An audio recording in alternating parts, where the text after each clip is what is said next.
Today on CityCast Denver, we're smashing headfirst into the controversy Denverites couldn't stop talking about this week.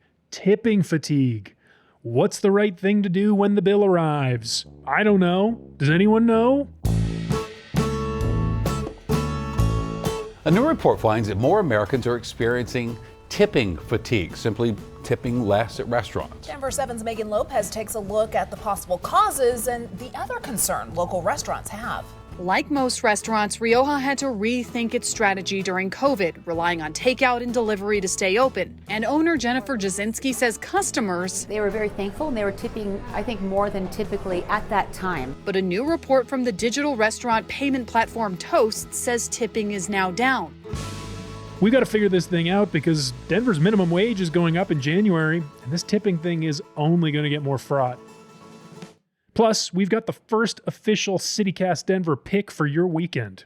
Lots of good options, though. You'll hear about them in a minute. Today is Friday, September 9th, 2022. I'm Paul Caroli, and this is CityCast Denver.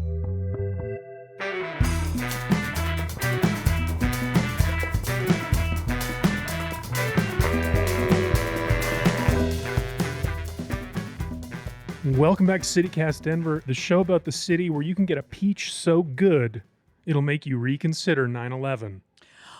Paul! Care to elaborate? Does that make sense? Do either of you? No, that feels like a weird, spicy take. It's like my friend Andy did this story for Denverite a couple years ago about the peach growers that have like reconsider the 9/11 report printed on the boxes. Oh, it's kind of like whatever the Bible verse is on the bottom of Forever 21, even though they're like not Christian values in any capacity. I don't understand. What's the box It's like trying to get me to do? It's trying to get you to go to a website that is like, we should reinvestigate 9/11 to see if it was an inside job. They're 9/11 inside job conspiracy Yeah. theorists within the peach community here in Colorado. Yeah. So check the bottom of your boxes, people. This is not a joke, I guess, as much as a PSA. It's kind of weird. It always leaves me feeling weird when a company or a restaurant or something has like a weird political thing that they're into. Even if they're like lefty like me, I'm still like, I don't want to think about that when I'm just getting a burger from you or a peach. So this was an Andy Kinney story? Yeah, from Denver a few years ago. Okay, we need to link it because Of course. I want to read it and I feel like other people will too because you just came hot out the gate. I'm sure they will. It's a very interesting story. Well, anyway, whatever you think about it, we're going to put a link to that story in the show notes. Peyton, our newsletter editor, is here. You heard her voice. Peyton, how many peaches have you had this year? Oh my gosh, so many. I've probably had like, I don't know, 2 to 3 dozen peaches. I'm so jealous of you Well done. and you're like amazing husband who Yeah, I mean, you're a foodie and he makes you amazing oh, food. I know. It's like a dream. It's the reason we got married. I mean, 'cause- I've met Willie too. He's like charming and handsome. So I would put that in there too.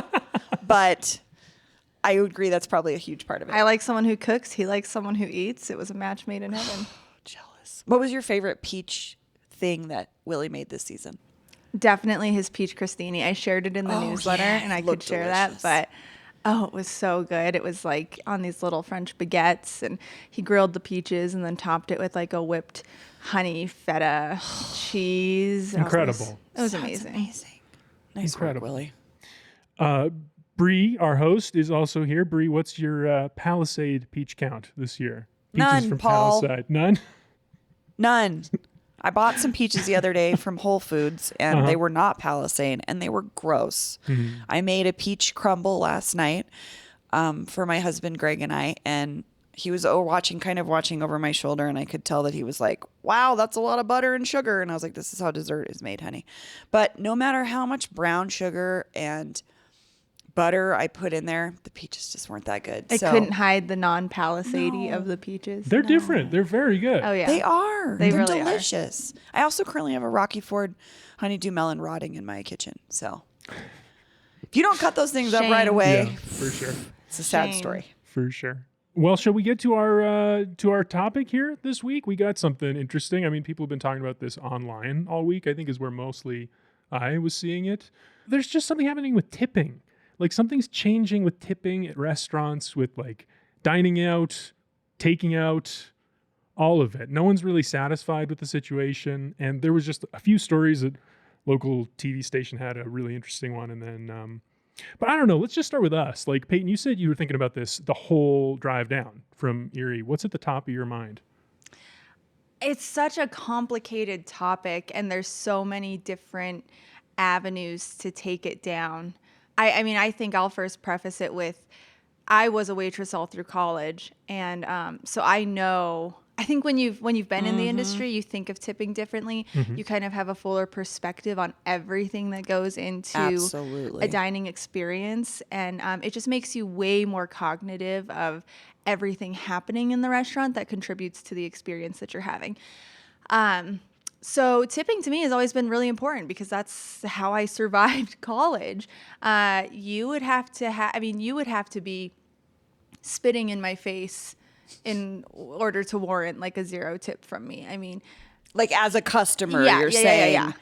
you a don't waitress, not tip. yeah, I don't not tip for quote unquote bad service. I mean, because so much goes into it. Maybe the kitchen's backed up and that's why your food took so long. Maybe the bar's backed up and that's why your drink was late.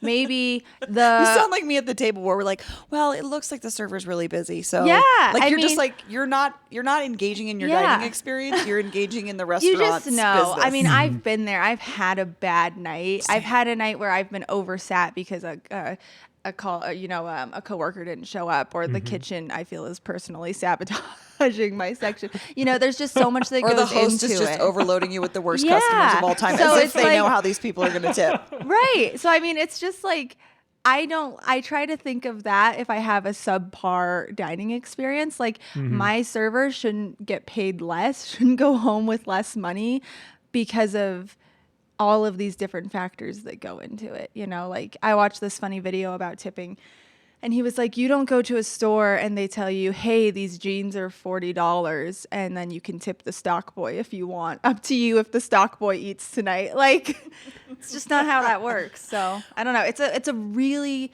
really complicated thing, I think. And then I do see the downsides of tipping too. And more specifically, I'm thinking of like the really weird power dynamics it creates across the Yes. restaurant. Like if I The feel like psychological warfare that can sometimes go on between a server and a customer, host or a server Yeah. in the kitchen. Like if I would go and I'd see the bartender joshing around with some friends, I'd be Oh like, my God, dude, don't get me started. my tips are riding on that drink that you're not making. Like, my God. it just kind of creates this power struggle. It's very weird. I'm having a flashback right now. As many listeners know, I was a chili head for several years. I worked at Chili's. And Peyton, you're describing this bartender that if you worked with me at Chili's in the early 2000s, you know, his name starts with a B. He would stand there and screw around and talk to his customers because he's working the bar making his money. He also has the well he's supposed to be working, which is making your drinks. So you walk over to the well and you just watch the printout coming of all the drinks that people need, and they're just curling up, and B Word is standing over there dicking around with his customers because he doesn't care. Yeah, he wants to Yeah. make money. Yeah, and you'd come on for shift and be like, oh, he's the bartender tonight. Great. kinda Well, there like- go all my tips. Yeah, it's kind of like a weird manipulative dynamic too, because like you know, if you've never been a server, you might not know this, but like you tip out the host, then you tip out tip the out the bar. bartender, you tip out the dishwashers. And so it's like if you treat the host extra nice and tip them extra, like they'll give you the good tables, or, you know, the bar guy, if you don't tip him out normally, you know, maybe he doesn't rush on your drinks. So it's like it's just it creates such a weird dynamic across the whole staff. Can I say, as someone who's never had this experience, well, a couple of things, but one, it sounds like a mafia organization. The way 100%. there's all this like power plays happening between who gets what. And Oh, who's Paul. the inner circle and who's the head of the. Oh, you want to who's the be most friends? Popular. You want to be friends with the host because they would like bring in these little high school kids, and I was a host for a while too, so I get that. And I remember like the servers like try and win you over. They try and be buddy. They bring you a coffee because they know that like you have the power. You know. Well, I'm also thinking about I think I shared this on Twitter the other day. I had this crazy revelation. I got fired from Chili's for being late, which was like kind of BS. But then I thought, my manager was sleeping with a bunch of servers and he didn't get fired. Oh, yeah. Like, if you want to talk about mafioso stuff, you are correct, Paul. The power dynamics beyond the hosts is like, who makes the schedule? Oh, What how the fry cook feels about you. Yeah. If- I mean, you it know what goes I mean? far beyond tipping. Like, yeah, that's like a whole nother podcast episode just talking about the dynamics in the industry. Gosh, I have like, oh my, I there's know. like so much to talk about here. I have to say one thing before I forget. For other people like me out there who have never worked in the service industry and can't really relate to this, I think that the closest I got was Barbara Ehrenreich's Nickel and Dimed. Oh, yeah. She wrote a beautiful piece of journalism about her experience working as a waitress, making a minimum wage, and just living like that for I don't remember how long. I read it a long time And ago. she went sort of not undercover, but she was a journalist who was like, how do I get to the root of Yeah. this story that's not being told, but so many folks are living every day. So she became that She lived Wow, it. that's She lived cool. it. Yeah, This- she just passed away last week. That's what I wanted to say. Just she passed away, and if anyone hasn't read her book, they should. haven't. I especially haven't now. either. It's it changed my it was one of a few things that really changed my outlook on the world, I think. That's cool. Let's talk about the pandemic because you all are talking about vibes in a business and relationships changing and values changing, and the pandemic threw all that up in the air, and now we've got all these problems with tipping. What's the connection? It changed everything, like you're saying. I think what's interesting about what Peyton was just describing was that restaurants, like, we peel back the initial layer and you see all the inner workings. So even if you're like you, Paul, and you've never worked in a restaurant, you can start to pick up on these things. But also, you're deciding who to pay and how to pay them as a customer. Oh, we yeah. don't do that in a ton of other industries. We do it in a lot of service-oriented industries. But like other things, we never see that backside of how things work. We order something or whatever, and it comes to us. So thinking about like if you order something from Amazon, you're not deciding what the Amazon driver gets paid. You're not deciding what the person that packed your box's experience is. But it's different with restaurants. And I think the pandemic yet again changed it, where we were really questioning what was of value, right? But my struggle is before the pandemic, as these entities like Grubhub and Uber Eats and Postmates came into it came Into the commonplace. city, Yeah. blitzkrieged the society, you know? Well, I think about my a friend of mine was a server and an expo and talked about this. People that put together to-go orders a lot, and also they put together the orders for the whole restaurant. But at any rate, when Grubhub enters the situation, that person suddenly is not getting tipped and they're doing all the work. So it's like we were getting farther and with the pandemic, we get farther and farther away from the people that are actually doing the work for us. So then we think that they're not worth as much. I think a little bit had to do with not seeing what was going on, just ordering to go.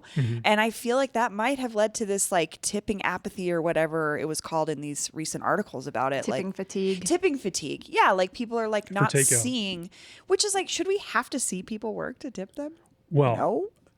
no, but I saw, have you all seen this video from TikTok? I'm not normally on there, but I saw a video. My friend Mallory was telling me about this last night. There was this video that went viral on TikTok that shows Grubhub orders piling up at a takeout restaurant, just piling up. And there's Grubhub drivers there. They're just not taking those orders because no one has added a sufficient tip to make it worth their time. So the orders are just sitting there and the drivers are there and they're not getting it.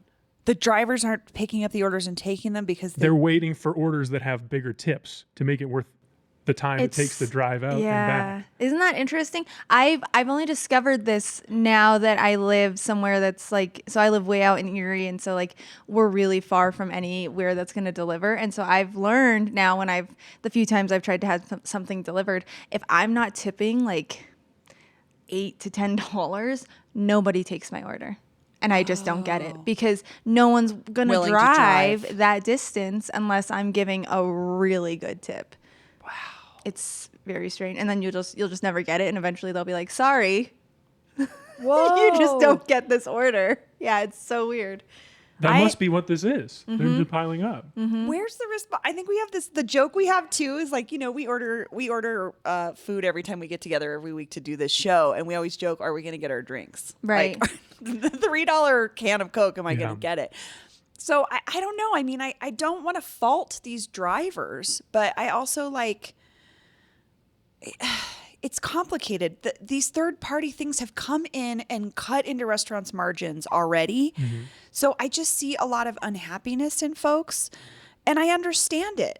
It's gotten more convoluted, and you're maybe making less money. But I also don't want to pay $15 in a tip when I get half my food. For me, I'm confused as to where my money's going. So, and I think that's a big thing now with It's huge. with like you said, the further and further away we get, the more middlemen that we put into this chain. I'm just confused. I'm like, who's getting this money and who needs this money? Who's not making a living wage? Who's making minimum? Like, and that's just when I'm like, I'm confused. Like, who's doing the work? Is the person who's putting together my order getting my tip? Is the driver getting my? I don't know where my money's going, and it complicates how I feel about tipping on things like that. Yeah. Because that's the question here that we're all having. And so I pulled up one of our orders, like that we had, one of our staff orders, and it's like $77 for 4 people. That seems pretty reasonable. I don't know. It's fast casual, right? We're ordering from a fast casual restaurant. There's a $9 service fee. There's a $5 tax. There's a 27-cent retail delivery fee. There's a 49-cent delivery fee. There's a $12.77 tip. That's all on Who top knows? of Right, and Who then knows I'm what like, any of that is? that's Where what does I'm that go? saying. I don't know. It's now become so complicated. Like, who's getting what? Right. And that's when I'm happy to tip more Same. if I knew who was getting the money. Like, I just don't know where it's going. I was at Gladys last night, the new vegan, they call it Plant Forward place in the Edgewater Public Market. Oh, yeah. It was pretty good. The Reuben was like celery root, and I liked it quite a bit. But their tipping was so weird. And I was thinking about this, obviously, because I knew we were going to talk about it. So I was an iPad, right? Which I want to talk to you about as well. That seems like a new interesting thing. But there was an iPad. It was like, here are your options for tipping. 5%, 10%, or 15%.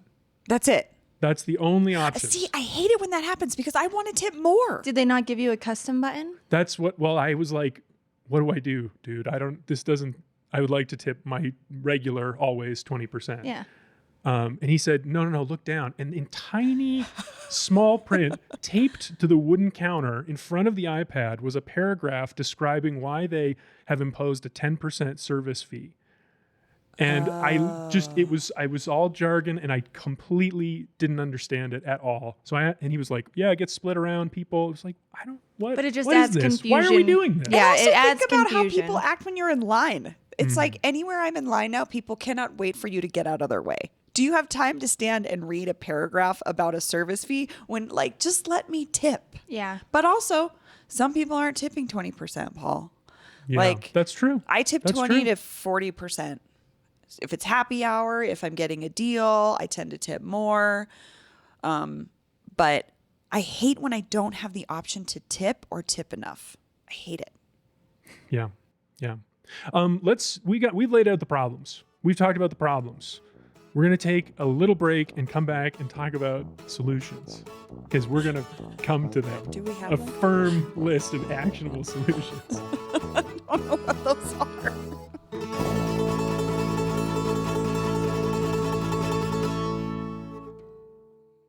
Are you still quoting 30-year-old movies? Have you said cool beans in the past 90 days? Do you think Discover isn't widely accepted? If this sounds like you, you're stuck in the past. Discover is accepted at 99% of places that take credit cards nationwide. And every time you make a purchase with your card, you automatically earn cash back.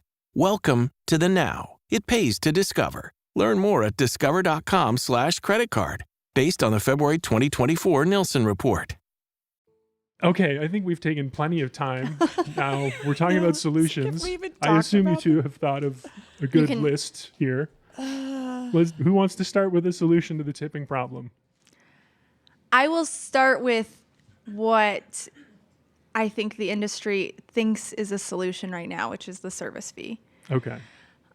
Which is this fee that people that restaurants are adding. So it's like this 20%, sometimes, like you said, Paul, 10% that they automatically add that gets distributed among the staff. I think in theory that makes a lot of sense. But it just ultimately adds more confusion, right? Yeah. Frank Bonanno does this at all of his restaurants too. And Jacqueline Bonanno, his wife and business partner, she actually wrote a whole blog post on what their fee is, why they choose to do it, how they came to that decision. They call it the Happy People fee, I think. And it's a 22% fee on all of their stuff.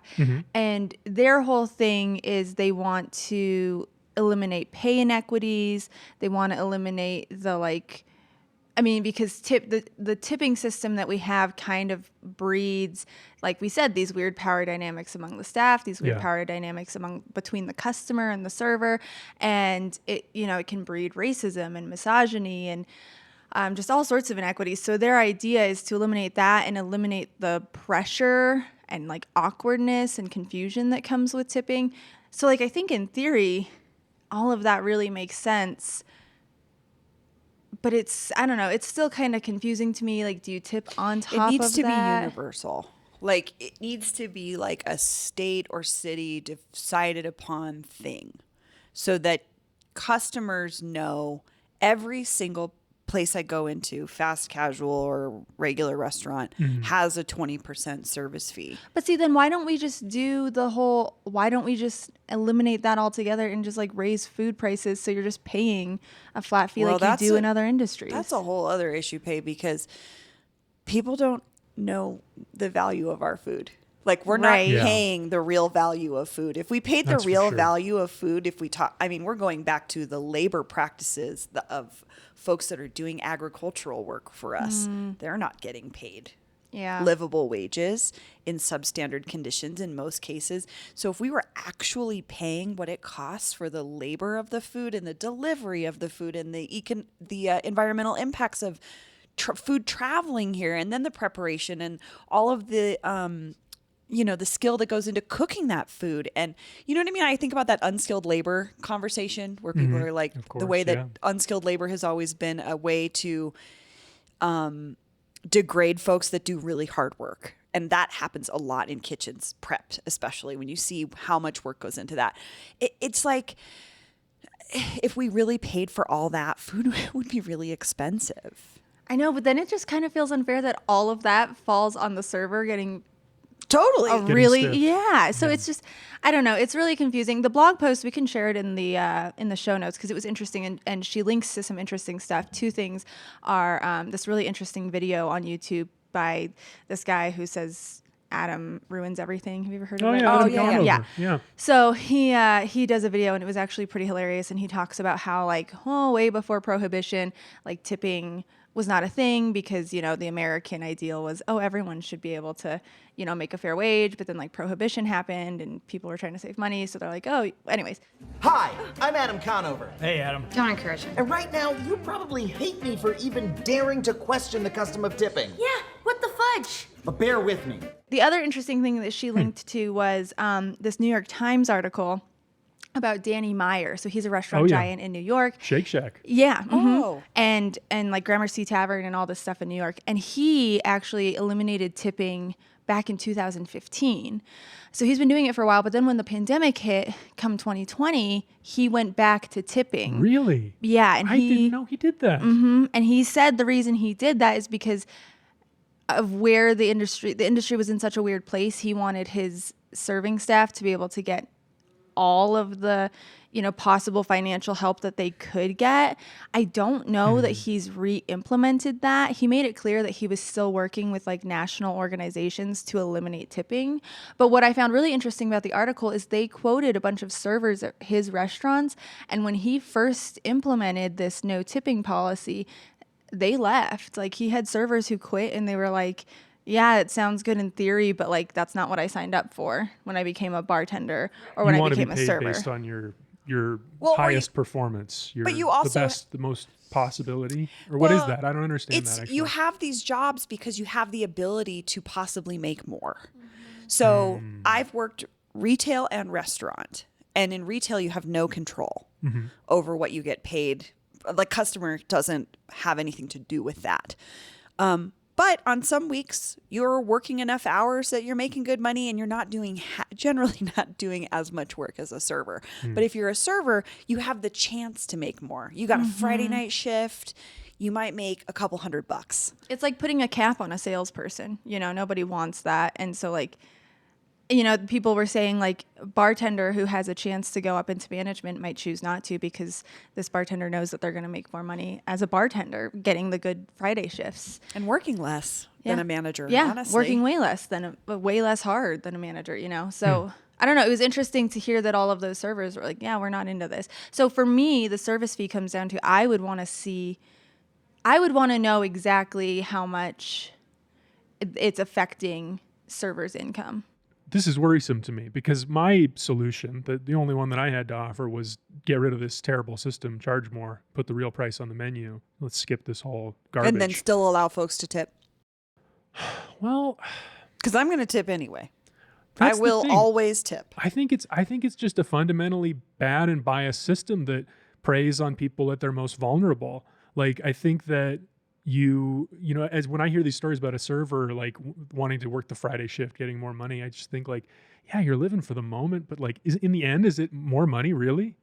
Is it more than like if you have like 5 bad shifts and then 1 banger? You know, It's so layered, Paul. It's where you choose to work. Like I think about, I had a friend who was a server at Barolo Grill for a long time. They're a nice restaurant. Their bills are pretty steep. Like you're going to spend money when you go in there. So you're going to tip well. But you also have to have more knowledge as a server like that about wines and about food process versus where I was at Chili's, like, come on, I'll take your order.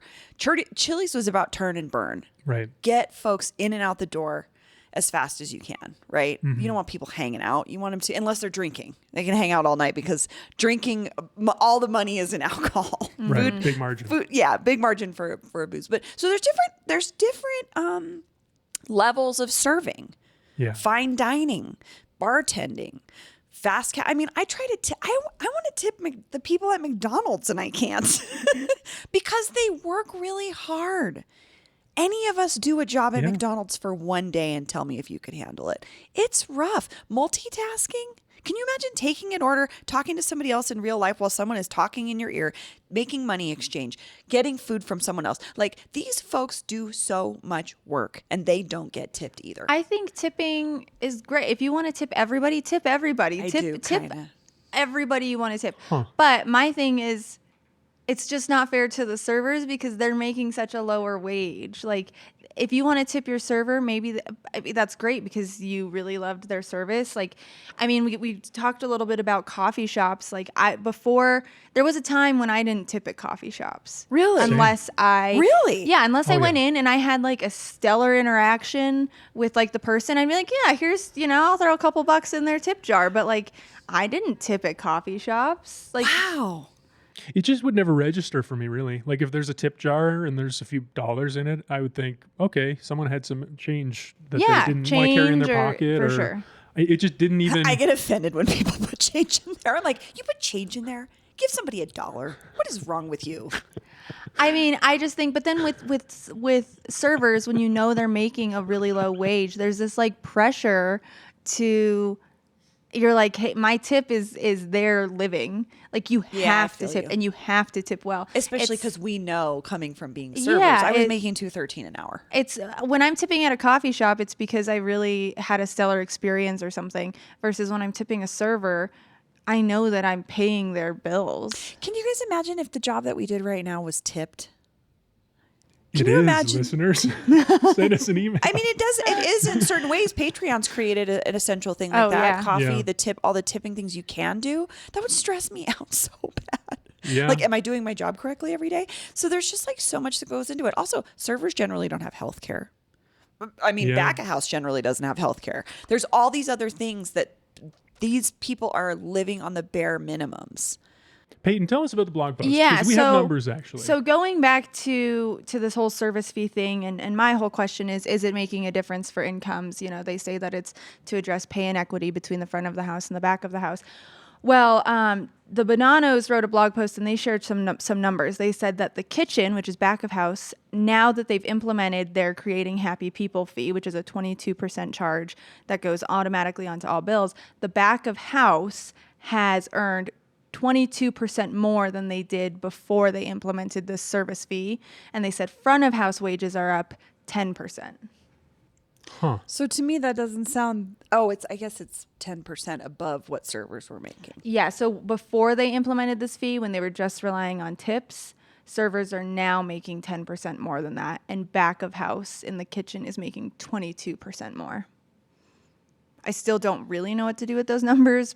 I feel like this is the solution we've been looking for. This is more pay for everybody. This is great. But that's what I was saying. So do we just institute or try to fight for instituting service fees across all restaurants and then eliminate tipping, or at least have it as an option, but it doesn't have to be that front facing? Like, I don't know. I'm still going to tip. I mean, does it feel like you have a choice in the type of job? Like, can you work at a place like, if you like this service fee model and you want to have less pressure on the day-to-day shifts, does it feel like you can move from job to job easily and Not make right comparable now. wages? I mean, I think there's just not enough places doing it right now that you could do. I mean, maybe in the future we're somewhere where you have that option, but I don't feel like enough. Like right now you can go work for Frank Bonanno or City O City. Yeah. That's it. Like that we know of. Yeah. I'm sure there's other folks out there. But I mean, I don't know.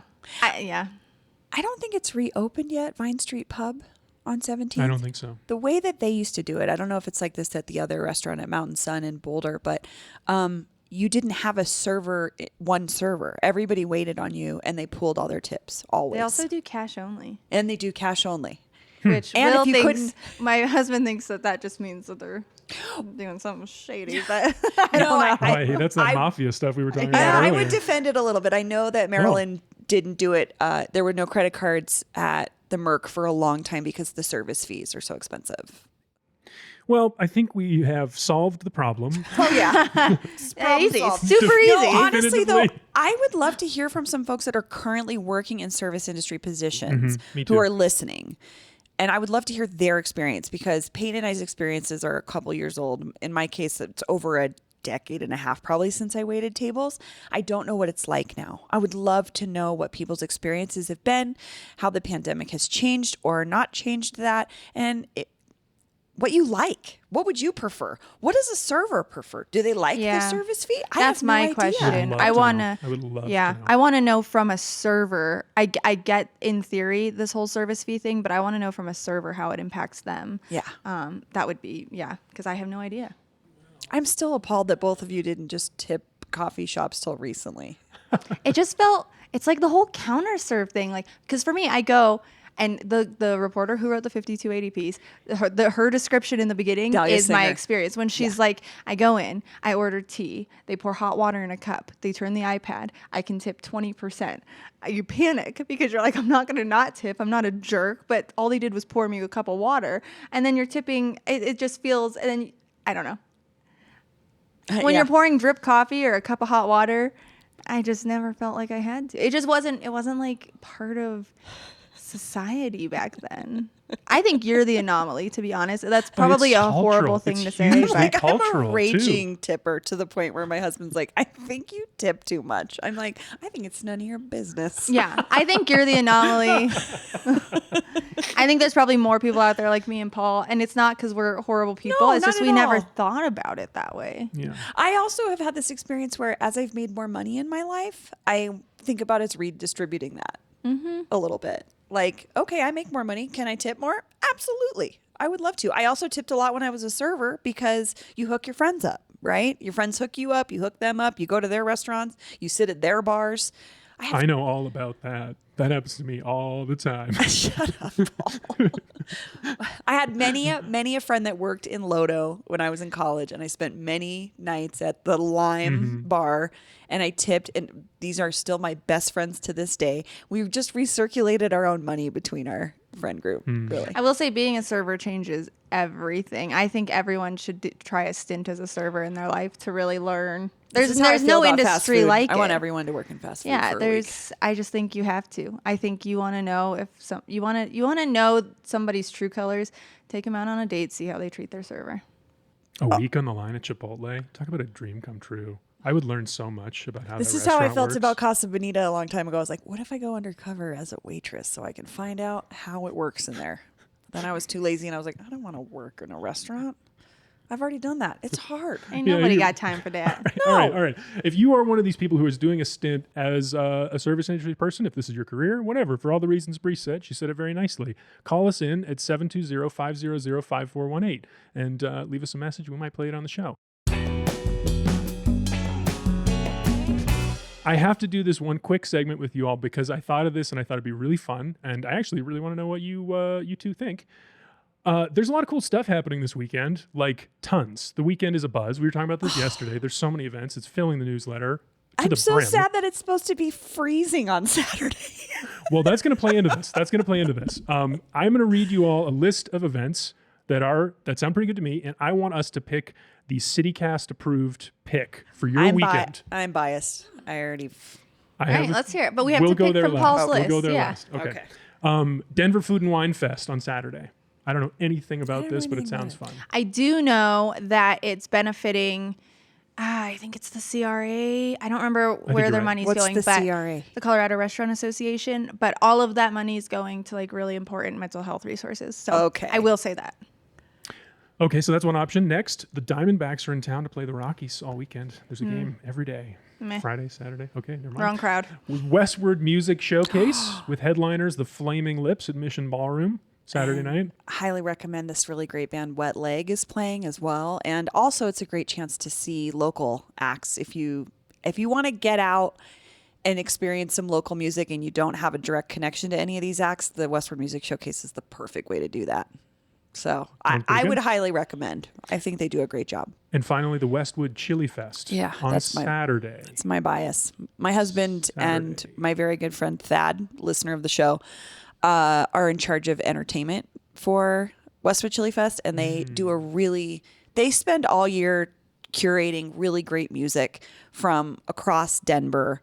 So you're going to hear Spanish-speaking acts, English-speaking acts, Zumba, all kinds of cool folklorico, probably, like all kinds of dancing and stuff. And also, there's a chili eating contest. I was going to say, didn't Ian Thomas Tafoya, our guest from this week, He won the chili eating contest last year at Westwood Chili Fest. He also won the pho eating contest this year at the Sun Valley Night Market. And I was like, well, if he's done with politics, Should he have could been the whole become a interview. We could- competitive eater. yeah, he's really good. But if you don't know Westwood, if you haven't gotten to know that neighborhood, it is so fun. The food, of course, is amazing. The vendors are great. I always get some cool art or something for our house every year at Chili Fest. I just love it. It's a really nice neighborhood festival. So that's my pick is Westwood Chili Fest. You good with that, Peyton? That would be my CityCast approved event. I think that, yeah, And I there you have it. 100%. There you have it. It's unanimous. The CityCast Denver pick of the weekend is Westwood Chili Fest. Although my personal recommendation would be the Mid-Autumn Festival over at the Far East Center.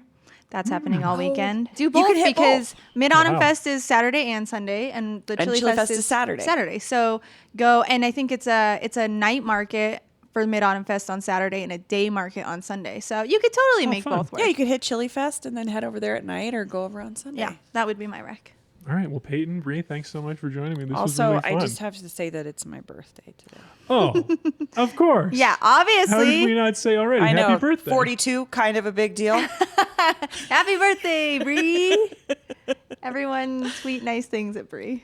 Oh my God. Actually, if you want to do something really nice for my birthday, just leave a really nice review on Apple Podcasts. Just be kind.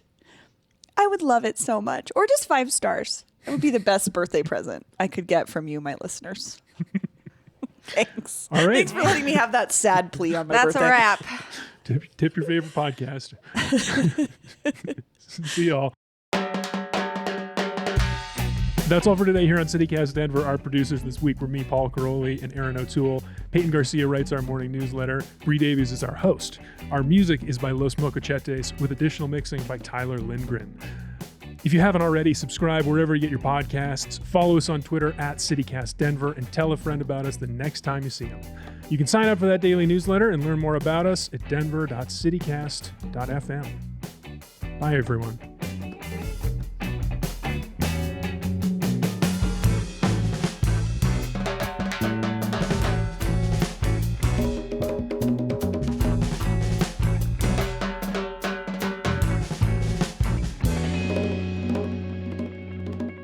Should I try another one? Sure. Because I'm kind of happy with both of these, and I don't know All how right, this... let's see what you got. Welcome back to CityCast Denver, the show about the capital of the state with art so bad. Bree, the art is so bad that an algorithm won our state fair's fine art competition. Well, Beat a whole slew of real human artists. I'm not going to diss the quality of art at the Colorado State Fair because people make art of all levels and all kinds and all things. But like, is that the end all be all of our arts critiques? I would hope not. You're right. Of course you're right. Of course you're right. Well, and also Denver, I don't know about Colorado as a whole. We have a really hard time critiquing art. We don't let... Oh my God, are you kidding me? When I was at Westward, we quit writing local album reviews because they made people so mad. Like, I can't believe you would say that about my band. And then they'd like find you at a show and be like, I can't believe you said that. I'm like, it's my job. Also, maybe your album sucked. Sorry. It's hard. I'm just saying, it's hard to critique art. On a local level, I think, when you can... It's hard. Because you want to support a community. Right, but supporting a community also means being critical of it because it needs to change and evolve sometimes. Yeah. So. For the record, I liked the peach thing. Okay.